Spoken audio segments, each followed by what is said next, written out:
Okay, so when you're working with your publisher, you want to keep in mind that you have the good manners. You have the right manners. Sorry. Be sure to thank them. Get on the same page. Make sure you guys are seeing eye to eye on things. Don't jump to conclusions because sometimes it can take a few days to respond to things. If you get a little riled up, like, hey, they want to change your title, before you make any rash decisions, take a few days and think over it. And then send out a response that's polite and at the same time shows where you're coming from. When it comes to format, use comparative titles to show your editor what you might be looking for. And set up a meeting if you don't have an agent. Publishers are very busy, so it's always nice to get on board with them and see eye to eye on things. And here's what you should be doing after the contract. Deliver your manuscript on time. Be patient for your paycheck and the overall process. Help out.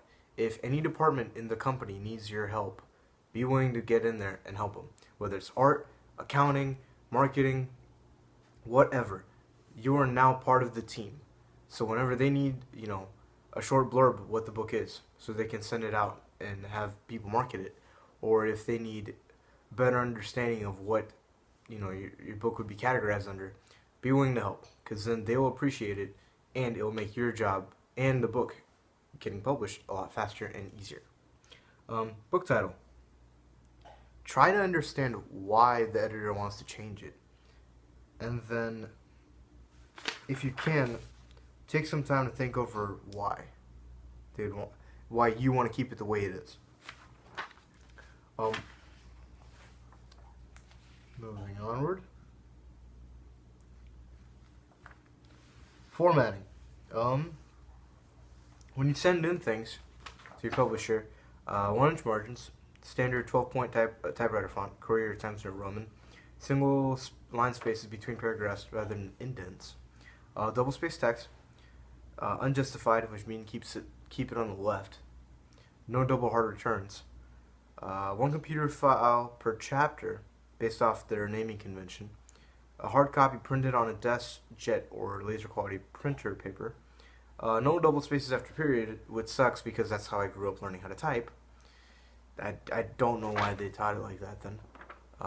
Find out your responsibilities for media citation by talking to your editor.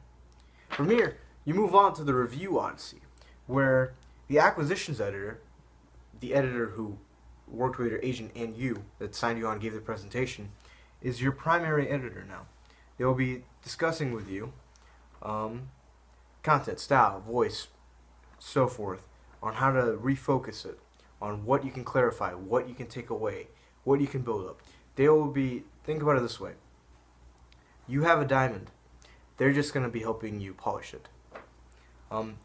Developmental editor. They'll work on actual content, such as reworking and organizing it.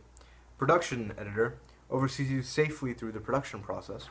Copy editors look for small kinks and inconsistencies in your novel. If a character is labeled as 6'4", but then suddenly he is a midget towards the end of the book, what happened? Unless he drank a potion or was a werewolf. Art director oversees interior and exterior design. Copywriter writes the copy or text inside the cover of the book, usually by consulting you. Like I said, work with the company and give them what they need. Proofreader, awesome, right? I'm not too great with grammar, but they catch grammatical mistakes.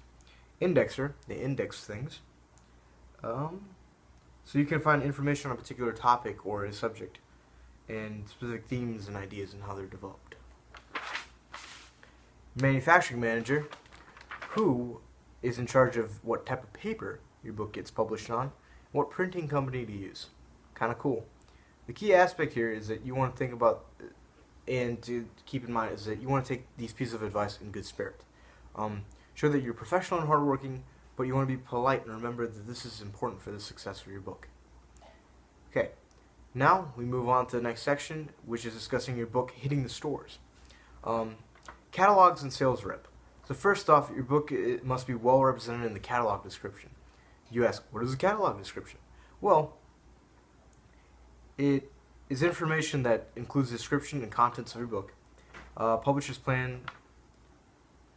Uh, Actually, I was incorrect. The catalog is what bookstores use to actually, yeah, a description of your book and contents. Um, it's what bookstores and booksellers use to know what they have available to sell. And a sales rep is usually a member of the company, the publishing company, that will be taking, a short blurb you have and try to convince booksellers to buy it, and so they can sell it. Like I said, another level. Here's information you've used in the past, talking to publishers and agents. You want to use it again with a sales rep. What the book is, how you want to market it, your credentials. But you shouldn't count on your first catalog copy to be accurate, because they're almost always embellished by the publisher. These are the things that are laid out in the catalog spread. Whose catalog is it? Is the publisher going to give this book attention? What's the promotion plan? What's the print run? Is the cover eye-catching? Or do I have other books on the topic, and are they selling? Remember, you're a bookstore, you want to make money as well. The publishing date. Now, some interesting things that you want to keep in mind of is that, like fashion, I would say, there are different seasons of book selling. So, you have some major, as John Kramer from 1001 Ways to Market Your Book says, there's 7 seasons to it. Valentine's Day, Easter, Mother's Day, graduation, and Father's Day grouped in the spring one, I'd say. Summer, back to school, Halloween, autumn festivals, and winter holidays. So those are times where, your book might sell. But if you're a fresh author, your publishing company will not sell you in the fall, because that's when their biggest line items are getting up for grabs that they're going to sell. Because remember, build up to the holiday season, people are giving gifts as books. That's what it is. See, my book takes place right during May of junior year for a teenager named Lucky J. Patel. If I had to publish my book, I would accurately want it to be published in May, right as kids are leaving high school, and it's like, oh, hey, this is pretty cool, or college, or whatever. The cover. Ask and work with your editor to share ideas on the cover a month before the visual department gets cracking on it. You want to see what works and what will not. Likewise, booksellers will look at similar works in your genre, and for sales record to see if your book would sell or not. Hardcover novels do not sell as much as paperback. There's something to keep in mind. And then there is sales conference. This is where the sales rep will be talking to booksellers and bookstores at a conference to market your book and convince them that they want to sell it. And now, here's where I will discuss a little bit about publicity and then build on it later. Publicity is getting attention for free, which is pretty cool, if I would have to say. Social media, as I mentioned earlier. Think about it. University of Cincinnati, you have a great platform to get the word out about your book